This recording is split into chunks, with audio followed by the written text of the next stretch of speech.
राहुल जी ने कहा कि राहुल गांधी ने कल एक इलीगल कांग्रेस के राहुल गांधी जी ने बार बार रिपीट किया मैं राहुल गांधी से युवराज ने राहुल गांधी लास्ट टाइम कब? नमस्कार, आदाब, सत श्री अकाल, जय भीम, जोहार। मेरा नाम है नवीन कुमार। जिस राहुल गांधी को नाकाम साबित करने में भाजपा ने लगभग 1.5 दशक लगा दिए, वही भाजपा आज खुलेआम बोल रही है कि राहुल गांधी ने हमारी नाक में दम कर रखा है, इसे संसद से निकाल दो। कि आपने जितना एलिगेशन लगाया है, चेयरमैन ने रूलिंग देने के बावजूद भी आपने एलिगेशन लगाया, आपको ऑथेंटिकेशन करना पड़ेगा। राहुल गांधी की बातें नरेंद्र मोदी को इतनी चुभ गई हैं कि उनकी संसद सदस्यता का अधिकार ही छीन लेने की बात करने लगी है उनकी सरकार। इतना ही नहीं, भाजपा कह रही है कि जीवन भर के लिए उनके चुनाव लड़ने पर ही रोक लगा दी जानी चाहिए। बजट पर चर्चा के दौरान 12 फरवरी को भी लोकसभा में प्रश्नकाल हंगामे के कारण नहीं चल सका। 11 बजे सदन शुरू होते ही विपक्ष ने हंगामा कर दिया।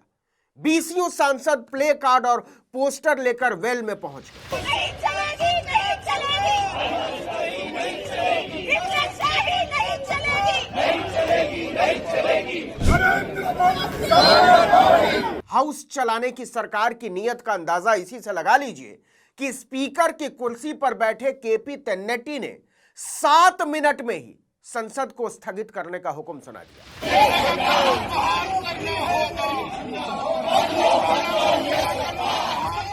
अब देखिए कि नरेंद्र मोदी राहुल गांधी के डर से लोकसभा का रास्ता ही भूल गए, इसलिए वो राज्यसभा में दर्शन देने पहुंचे।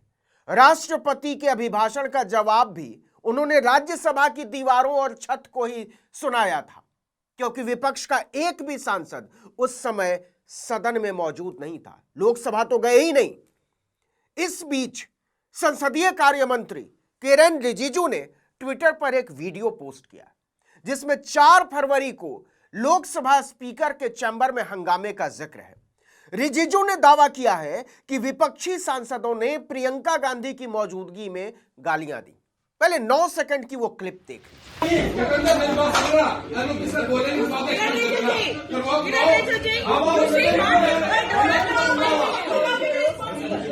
इस क्लिप में तो विपक्ष के सांसदों से ज्यादा खुद किरेन रिजिजू की आवाज ऊंची है, वो ज्यादा चिल्लाते नजर आ रहे हैं। और जिस वीडियो के आधार पर महोदय स्पीकर के आहत होने का दावा कर रहे हैं, उस वीडियो में तो ओम बिड़ला मुस्कुराते हुए नजर आ रहे हैं मजे से। अब ये आहत होने का कौन सा तरीका है जिसमें सामने वाला मंद मंद मुस्कुराता रहता है और मंत्री चिल्लाता रहता है।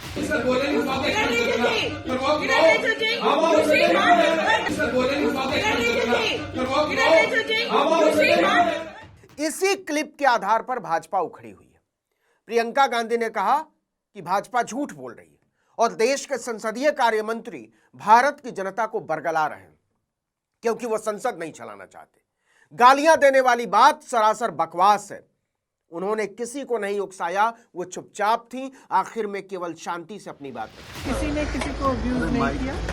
कुछ 1-2 एमपी थे जिनको जो थोड़े ज्यादा नाराज थे, तो उन्होंने वो एक्सप्रेस किया, अपनी नाराजगी एक्सप्रेस की। और मैंने ये भी देखा कि मैं पीछे से इनकरेज कर रही थी, बिल्कुल झूठे और चुपचाप बैठी थी। अब खेल देखिए और भाजपा की नीयत को समझिए। वो कह रही है कि राहुल गांधी पर जिंदगी भर के लिए चुनाव लड़ने पर बैन लगा देना चाहिए। ऐसे आदमी का जो संसद में एपस्टीन फाइल में मोदी के मंत्री का नाम आने की बात करता है, अंबानी के लड़की डिमांड करने की बात करता है, अडानी के धोखाधड़ी में फंसे होने की बात करता है, संसद में जनता की बात करना बहुत बुरी बात है। केंद्रीय मंत्री हरदीप पुरी तो साफ बोल रहे हैं कि मैं एपस्टीन के साथ बैठकर विश्व शांति की बातें किया करता था। इसमें क्या ही बुरी बात है। अच्छा, इस दौरान very interestingly in 8 years there are 2 references or 1 email which I exchanged. तय था कि नरेंद्र मोदी को मिर्ची लगेगी और वो लगी, भरपूर लगी। नतीजा, अपना गंदा पैर थाली में धुलवा कर भाजपा कार्यकर्ता को पिलाने वाले सांसद निशिकांत दुबे ने राहुल गांधी के खिलाफ लोकसभा में सब्सटेंसिव मोशन पेश कर दिया। उन्होंने राहुल पर देश को गुमराह करने का आरोप लगाया।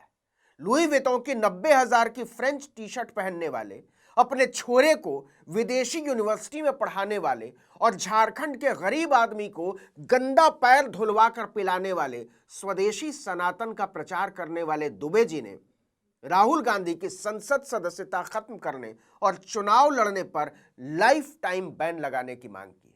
सब्सटेंसिव मोशन वो प्रस्ताव होता है जिस पर सदन सीधे चर्चा करके फैसला ले सकता है। मतलब न किसी कानून का कोई मतलब, न अदालत का, न किसी दलील या वकील का। मैंने एक सब्सटेंसिव मोशन दिया है, क्योंकि किसी एमपी के खिलाफ यदि कोई आरोप लगाते हैं, मैं उनकी तरह जो है नियम कानून का हत्या करने वाला आदमी नहीं हूँ। इनकी सदस्यता भी रद्द हो और इनको जिंदगी भर के लिए चुनाव लड़ने के लिए डिबार भी कर दिया जाए। मतलब पूरी भाजपा एक साथ एक ही नाम ले रही है, राहुल गांधी, राहुल गांधी, राहुल गांधी। वो चाहे अमित शाह हो, राजनाथ सिंह हो या किरण रिजिजू या कोई और, संसद के अंदर हो या संसद के बाहर, हर तरफ भाजपा नेताओं की जुबान पर बस एक ही नाम छाया हो। राहुल जी ने कहा कि राहुल गांधी ने कल एक इलीगल कांग्रेस के राहुल गांधी जी ने राहुल गांधी से युवराज ने राहुल गांधी लास्ट टाइम कब? कुछ मीडिया रिपोर्ट्स में यह भी दावा किया गया है कि सरकार राहुल गांधी के खिलाफ विशेषाधिकार हनन का प्रस्ताव ला सकती है। खुद रिजिजू ने राहुल गांधी के सरकार पर लगाए आरोपों के खिलाफ प्रिविलेज मोशन लाने की बात कही थी, लेकिन अभी तक उन्होंने इसका नोटिस नहीं दिया है। दरअसल सरकार की इस बात से सांस उखड़ी हुई है कि सदन में राहुल गांधी ने मोदी के मंत्री हरदीप पुरी का नाम लेकर कहा कि वो एप्स्टीन से मिला करते थे। सरकार बताए कि वो किसके लिए मिला करते थे। Mr. Hardip Puri, who introduced him Mr. Chair to Epstein? Mr. Rahul, no, I know who introduced him. जिस And तरीके Mr. से Hardip Puri knows who आप ये introduced him. चार्जेस लगा रहे हैं, We both agree. वो इस सदन का सदस्य नहीं है, चाहे वो अनिल अंबानी हो, हरदीप पुरी है, चाहे सर। रानी हो। Hardip Puri is a जिनको member अपनी of parliament बात here. का you are leveling serious charges without any reason, without any backing of substance, without any proof.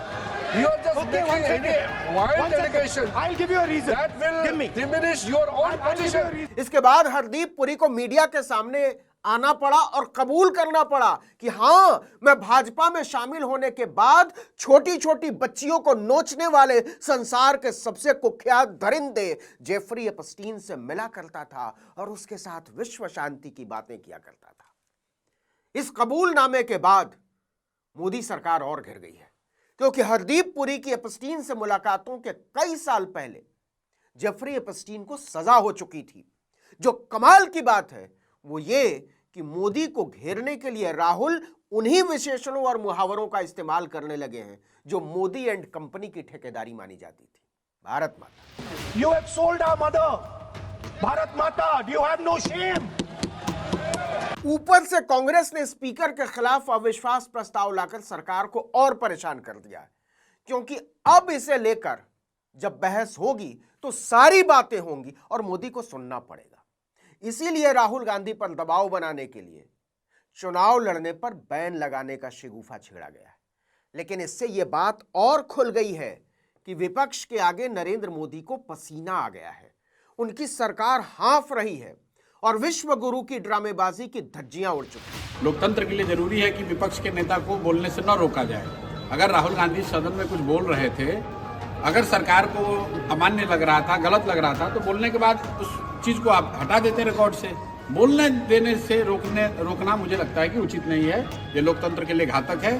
तो सर जी, ये खेल बड़ा मजेदार हो गया। नरेंद्र मोदी ने राहुल गांधी को देश का बड़ा नेता बनाने का जो ठेका उठाया था उसे उन्होंने पूरा करके ही दम लिया। अब भाजपा खुलेआम बोल रही है कि राहुल गांधी बहुत बड़े नेता हैं, वो जब बोलते हैं तो हमारी हालत खराब हो जाती है। इसीलिए हम चाहते हैं कि उन्हें संसद में बोलने के लायक ही ना छोड़ा जाए। इसीलिए उनके चुनाव लड़ने पर बैन लगा देना चाहिए। नरेंद्र मोदी एंड कंपनी कमाल का लोकतंत्र स्थापित करना चाहती है देश में। जो भी आपके ऊपर सवाल उठाए उसकी आवाज का गला ही घोंट दो।